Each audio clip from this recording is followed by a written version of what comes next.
Bonjour à toutes et à tous et bienvenue dans cette nouvelle édition du journal. Il est 19h02. Merci de nous rester fidèles. En Chebamana, la mairesse de Sada nous accompagnera tout au long de cette édition. Madame la mairesse, bonsoir. Bonsoir. Nous reviendrons avec vous sur l'événement marquant de la journée. Ce sera juste après les titres de votre journal.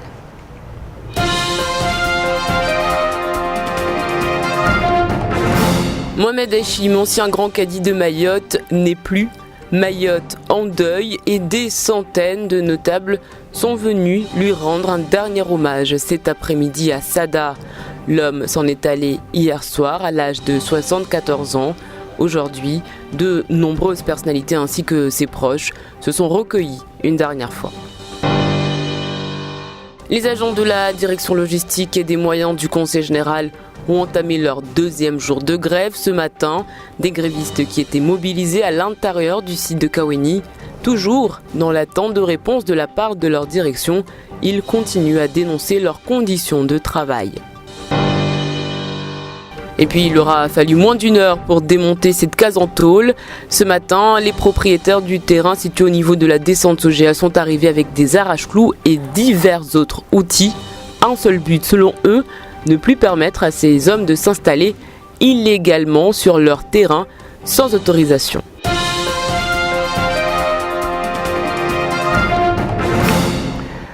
Omar Mohamed Hachim décédera à 4h du matin au CHM de Mamoudzou. Plus d'1 millier de personnes se sont déplacées en direction de Sada pour lui rendre un dernier hommage. Nommé grand cadi en 1996, il occupera ce poste pendant plus de 20 ans. Il laisse derrière lui 4 femmes et 22 enfants. Mayotte est en deuil. Un grand homme s'en est allé aujourd'hui. Reportage de Shakila Issouf et Fred Souleymana.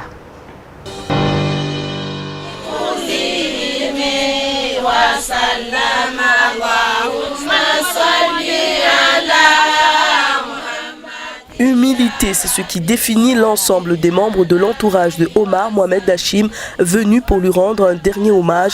C'est au domicile de sa femme, Fatima, avec qui elle a eu 8 enfants, que la cérémonie se déroule.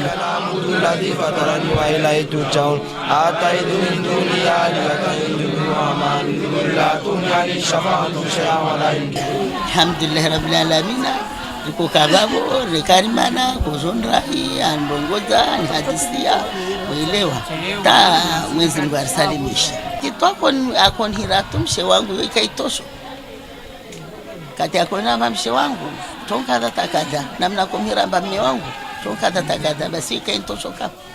Connu pour avoir été le défenseur des musulmans de Mayotte à travers sa responsabilité en tant que grand cadi. Après la départementalisation, il a mené un combat afin de conserver le statut du rôle des cadis dans la société mahoraise. L'ensemble de religions sont pratiquées et il était le premier à échanger avec les responsables religieux de Mayotte des autres religions. Et il a toujours prôné la tolérance, l'acceptation de l'autre et surtout la paix dans cette île parce que la religion musulmane étant la religion majoritairement de l'île, il a toujours dit qu'il faut respecter les minorités et la vie doit continuer ensemble. Il décède ce jeudi 6 novembre, enterré au cimetière de la mosquée du Vendredi de Sada. La population s'est déplacée venant des 4 coins de l'île. Femmes, enfants, anciens collègues, tous étaient présents afin de se souvenir de ce qu'il représentait pour eux et l'ensemble des musulmans des îles de la Lune. Beaucoup, c'est mon père, il va nous manquer. C'était le grand cadi honoraire de Mayotte. Le premier grand cadi honoraire de Mayotte. C'était le grand fondi de presque la population de Mayotte. C'est l'homme qui a tout donné. Il s'est donné la vie pour Mayotte. Il s'est battu pour pouvoir garder les coutumes musulmanes à Mayotte, pour pouvoir garder les cadis dans leur siège. Mais malheureusement, avec la départementalisation, avec toutes les promesses qu'on lui avait données, lui il a quitté le fauteuil. Maintenant, on ne sait même plus où sont les cadis maintenant. Ils sont placés où? Mais comme lui s'est battu avec plusieurs promesses qui étaient données par les ministères, que les cadis vont les garder, et aujourd'hui, on ne sait plus. Alors là, c'est un grand regret parce que lui, il avait une grande expérience. C'était un archive, je peux dire comment. Il était un archive presque pour tous les musulmans. monument, voilà. Un fundi pour l'ensemble des personnes présentes aux funérailles. Dans son parcours personnel, il a exercé le poste de receveur à la poste de Grande Comore et occupe le poste de secrétaire comptable pendant 10 ans dans la société Bambo. En 1982, il change de métier en devenant cadi de Dembéni et poursuit son ascension en étant nommé grand cadi en 1996. Une page se tourne pour Mayotte avec le décès de ce grand homme. Et sur place, les proches, mais également des conseillers généraux, des maires, la société civile, des cadis et bien d'autres se sont recueillis. Soda aura accueilli tout Mayotte. Le temps d'une journée, chacun s'est exprimé à sa façon sur ce vide que laisse Omar Mohamed Hachim. Écoutez plutôt ces quelques réactions recueillies par Shakila Issouf. Je n'ai qu'un seul mot à dire, c'est qu'il repose en paix. Après tant de souffrances, il a beaucoup apporté à Mayotte et j'espère que nos enfants d'aujourd'hui doivent se souvenir de ces actes pour en prendre un exemple et sortir dans cette violence, dans ce cycle de violence infernale. Encore un grand qui vient de partir, c'est mon père.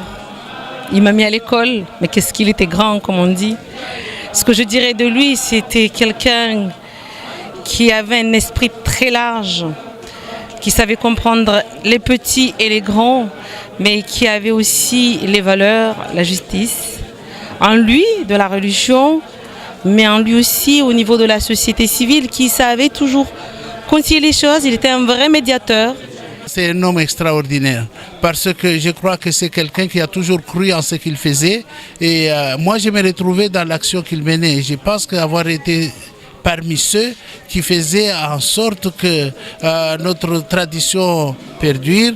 Tout cela rappelle, c'est un rappel pour nous les autres qui restent, que la mort c'est naturel. La mort c'est naturel. Il faut toujours dans la vie se préparer. Un jour je partirai. Et quand on se dit que un jour je dois partir, je dois préparer mes relèves. C'est ça ce que je fais, le rappel que j'ai fait au Maoré. Il faut toujours préparer le relève. Parce qu'un jour on va quitter ce monde-là pour un autre. Vous avez donc entendu le greffier du service du tribunal de Cadi. Il faut préparer la relève en Chia Bamana. Est-ce qu'elle a été préparée justement ? Pas toujours malheureusement. Il a raison le monsieur parce que pour l'avenir de cette île, effectivement, les anciens doivent préparer la jeunesse pour justement continuer la route, continuer la vie en prenant les bonnes décisions. Dans ce cas, il faut effectivement préparer la relève dans la religion, dans la politique, dans tout. Il faut préparer la jeunesse à prendre l'avenir en main de nos enfants. Alors on a entendu ces réactions, ces témoignages.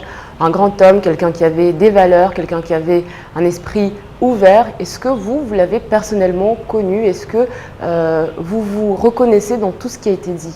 Tout à fait. Moi, ce qui m'a marqué dans sa vie, c'est cette grande ouverture d'esprit. C'est un grand fondi, un sage, un grand médiateur. Et c'est pour ça que je dirais aujourd'hui, Mayotte, Sada, mais aussi toute Mayotte a perdu un grand homme, un symbole dans la religion, mais aussi un symbole dans cette ouverture d'esprit, puisqu'il maniait à la fois la religion, l'islam, le droit islamique, mais aussi l'administration française. Alors c'est vrai qu'avec cette tragique disparition, aujourd'hui, on l'a dit, en tout cas, il y a une page qui se tourne. On ne sait pas encore quelle page. C'est vrai, est-ce que c'est une page historique ? Est-ce que c'est une page d'une certaine façon de pratiquer l'islam à Mayotte ? On ne sait pas, c'est plutôt flou. En tout cas, on sait que c'est acté. C'est un peu de tout, puisqu'il représentait tout cela, le droit islamique, la tolérance, le fondi, la transmission du savoir, les valeurs de vivre ensemble, le lien social. Il faisait tout ça à la fois. C'est pour ça que il est nécessaire aujourd'hui, effectivement, de bien réfléchir l'avenir de nos cadis actuellement, parce que je reste persuadée qu'il ils doivent garder une place importante justement dans cette transition cette dualité de vie entre notre vie traditionnelle et la modernité qui arrive de par le statut de l'île maintenant, qui est la départementalisation. Il est nécessaire effectivement de pouvoir garder tous ces liens sociaux, cette vie collective et faire en sorte à ce que l'individualisme ne prenne pas place. Et les cadis ont un grand rôle dans cet aspect-là, garder les valeurs du vivre ensemble et du respect des petits et des grands. Un rôle qu'ils n'ont pas encore complètement, on va dire, endossé, puisque, on l'a entendu, l'homme qui a voulu garder les cadis dans leur siège sans y parvenir. Aujourd'hui, on ne sait pas trop ce que font les cadis, quel est leur rôle. Et on va dire qu'avec cette disparition, ça n'aide pas dans la situation. Est-ce qu'aujourd'hui, vous voyez un homme qui pourrait, on va dire, hisser ces cadis vers le haut? Mais justement, c'est parce qu'il y a eu effectivement cette grande disparition qu'il va falloir très rapidement qu'on se mette autour d'une table à ce que ces cadis reprennent vraiment leur place de médiateurs sociaux, parce qu'il y a urgence. Quand on entend maintenant la montée de la délinquance, ce fossé qui sépare les anciens des petits actuellement, parce que nous n'avons plus la même vie, les cadis doivent reprendre toute leur place en matière de médiation sociale, garder le lien social et favoriser le bien-être et le vivre ensemble. C'est important. Alors, est-ce que c'est en restant, on va dire, dans des services du Conseil général, comme étant des fonctionnaires parfois, que ça va fonctionner? Est-ce qu'il ne faut pas justement refondre ce système et accepter finalement de faire des concessions pour pourquoi pas un autre modèle? Pourquoi pas un autre modèle? Mais moi, je ne suis pas forcément choquée qu'ils soient des fonctionnaires de la collectivité. Le tout, c'est de bien réfléchir le fond, bien définir justement cette action qu'ils doivent mener au sein de la société, pour qu'ils puissent effectivement faire un tampon entre la course vers le modernisme et cette nécessité effectivement de pouvoir bien poser les choses et faire en sorte à ce qu'on puisse mieux vivre ensemble. C'est important. Je ne pense pas que ce soit une question d'être fonctionnaire ou pas. C'est vraiment le fait de se mettre autour d'une table et d'être convaincus qu'ils ont encore de la place dans cette société. Et avec cette disparition, ça doit nous interpeller encore plus. Alors c'est vrai qu'il y a quelque chose d'assez surprenant quand on va voir les jeunes. Les jeunes ne visualisent pas les cadis, les jeunes ne visualisent pas les grands hommes de Mayotte. Aujourd'hui, il y a peut-être un autre problème à poser. Ah oui, ça par contre, je suis tout à fait d'accord que nous n'enseignons pas, nous ne donnons pas assez de place dans notre histoire, dans la connaissance de notre histoire. Et c'est en connaissant cette histoire, à mon avis, qu'on verra justement beaucoup mieux l'avenir. Et effectivement, il n'y a pas suffisamment d'actions qui fassent connaître la jeunesse leur histoire. Et là-dessus, effectivement, nous avons beaucoup à faire et nous avons beaucoup d'efforts à réaliser pour justement mieux préparer l'avenir.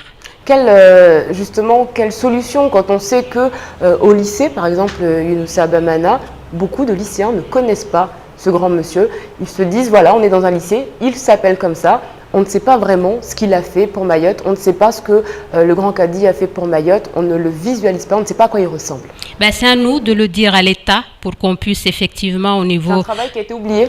Tout à fait. Au niveau de l'éducation nationale, mais peut-être c'est à nous Mahorais, justement, de discuter avec le gouvernement, l'État, la préfecture ici, pour qu'on puisse effectivement intégrer l'histoire de Mayotte dans l'enseignement normal.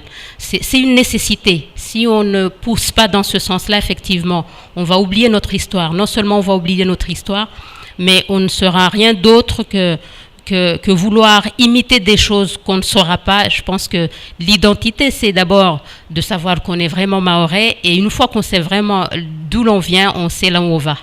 Merci beaucoup, Anchia Abamana, d'avoir répondu à toutes nos questions. Merci à vous. Dans l'actualité également, les agents du service direction logistique et moyens du Conseil général, avec 800 personnes en effectif, ont entamé leur deuxième jour de grève pour protester, on le rappelle, contre le manque de moyens, mais également contre le manque d'organisation, un organigramme qui ne serait pas clair et défini et qui ne permettrait pas un bon fonctionnement. Aucune avancée n'était encore relevée ce matin, Camille Leca. Leurs revendications sont restées lettres mortes. Alors les agents de la DLM ont décidé de se mobiliser à nouveau aujourd'hui. Face aux critiques de leur direction, ils rétorquent. Pour eux, les conditions ne sont toujours pas réunies pour que les 800 agents reprennent le travail dans de bonnes conditions. La responsabilité incombe en partie à leur hiérarchie. Wasikarna habilitation, waskarji chefwa tudembani, waskarji hazia tudembani. Kavasfederu tu yenesedzamba ilazimu rufanye tarwasilvan kada. Safe mafundi yayo yarongo wao amba waskarji usfanya hazizo yo haki maana wao dekawashinda rusomedza hazizo edisfanyilwao. Hazizo ikawamba wao ndo lazimu warenesedze warve formation warenesedze amba hazini na danger lazimu msome mjue namna kada. Leo wahimwa hirongo amba wasi karji hazizo basi wao wana haki maana wao kawashinda fanya hazi. Autre revendication, l'instauration de primes de risque. Celles-ci avaient été agréées par la direction selon le collectif de la DLM et pourtant elles n'ont jamais été versées aux agents qui peuvent en bénéficier. Aujourd'hui, le collectif dénonce même des provocations de la part de leur direction. Il n'y a personne qui se soucie des problématiques qu'il y a à la DLM et qu'on a un directeur là qui commence à provoquer les agents et c'est pas bien. Provocation, quand vous dites que la grève est illégale, c'est une provocation aussi. Après 2 jours de conflit, le dialogue ne semble toujours pas apaisé. La grève pourrait bien reprendre dès demain matin. Et puis sachez que dans l'après-midi, un rendez-vous a été organisé avec le directeur général des services. Les discussions se sont visiblement bien déroulées puisque l'arrêt du mouvement a été annoncé. Des garanties quant à l'octroi de moyens supplémentaires ont été données. Le tout assorti de promesses d'une réorganisation et d'un organigramme suffisamment clair pour que tout le monde puisse travailler dans de bonnes conditions. Un père de famille dans laquelle étaient placés plusieurs enfants par le Conseil général est soupçonné d'attouchement sexuel sur l'un d'entre eux. Après avoir passé 48 heures en garde à vue, il a été relâché et l'enquête suit son cours. Mais si la présomption d'innocence prévaut, l'histoire a poussé la collectivité à retirer l'agrément à la famille d'accueil. Jacques-Marcel Henry, vice-président du Conseil général, était l'invité de la matinale. Il est revenu sur cette affaire. Au contraire, nous allons renforcer les contrôles des activités des familles d'accueil. Nous allons mettre en place un service de contrôle, de tarification pour pouvoir protéger les intérêts des enfants qui sont placés. Parce que même s'il y a un contrat entre ces familles d'accueil et le Conseil général, cela ne veut pas dire qu'ils doivent exercer leur activité d'une manière libre. Il faut que le contrôle soit. Et que s'ils considèrent que ce contrôle est une pression, ça veut dire clairement que nous devons prendre les décisions qui s'imposent. Pour rappel, les contrôles sont effectués par une commission paritaire composée de 3 élus du Conseil général et de 3 représentants des familles d'accueil de Lille. Quand il est question de foncier, les propriétaires ne rigolent plus. Nouvel exemple ce matin à Kaweni où une famille est venue, arrache-clou en main, démonter une case en tôle qui avait été construite en toute illégalité il y a de cela quelques semaines. Les images sont signées Nordine Abdourahim. L'affaire sera pliée en 45 minutes. Madi Hassan et ses proches ne font aucun mystère de leur intention. Cette case doit disparaître. Les 2 hommes qui ont construit là ne peuvent plus rester sur ce terrain qui ne leur appartient pas. Au fur et à mesure que les tôles volent, on découvre à l'intérieur la vétusté de la pièce. Un seul matelas pour 2 personnes qui ont trouvé là un lieu qu'ils pensaient tranquille.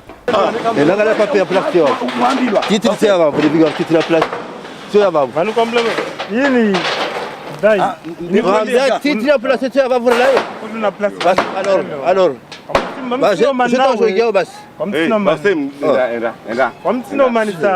Car ce terrain appartient à la sœur de Mehdi Hassan. Les hommes auraient tenté d'inciter les occupants à partir depuis des semaines, en vain. Face au dialogue de sourds, ils ont donc décidé de venir régler le problème eux-mêmes. Donc nous, on a averti les autorités locales, on a averti la mairie, on a averti la police. La meilleure solution qu'il y avait, c'était du fait qu'on lui a demandé gentiment de se débarrasser de ce qu'il a fait. Il n'a pas voulu nous entendre, donc nous, c'était le moyen le plus rapide de récupérer notre bien. Des situations comme celle-ci, de nombreux propriétaires y sont confrontés. Mais que faire lorsque des personnes en situation irrégulière n'ont aucune autre solution pour se loger? Certains offrent un espace à des personnes en difficulté, d'autres leur louent des petites parcelles de terrain. Mais le plus souvent, ces terrains se retrouvent occupés sans aucune concertation. Une affaire qui n'a pas fini de faire parler. Il est l'heure pour nous de faire un point sur l'actualité en bref dans votre journal. Juste après ça, on fêtera une bougie d'anniversaire.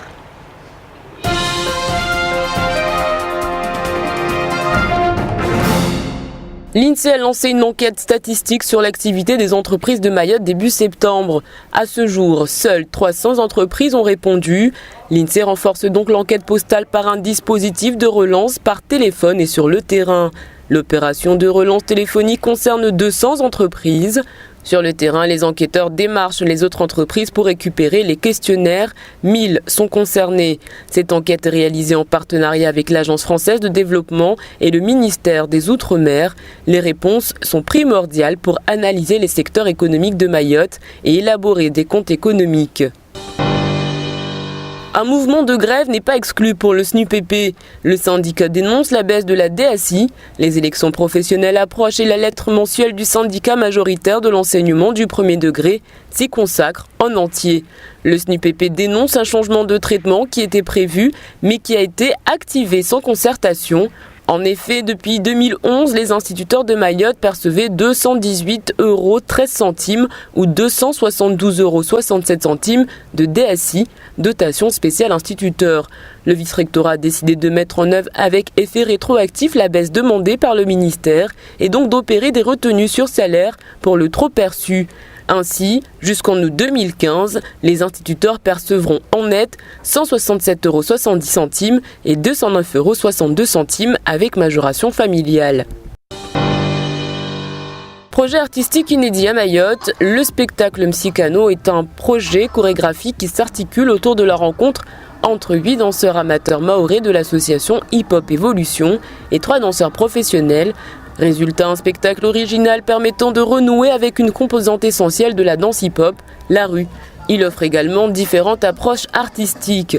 Ainsi, une programmation inédite du spectacle dans le festival Total Dance a pu être mise en place avec 12 représentations de Msikano. C'est une première pour les 8 danseurs de Mayotte qui sont partis aujourd'hui direction l'île Bourbon.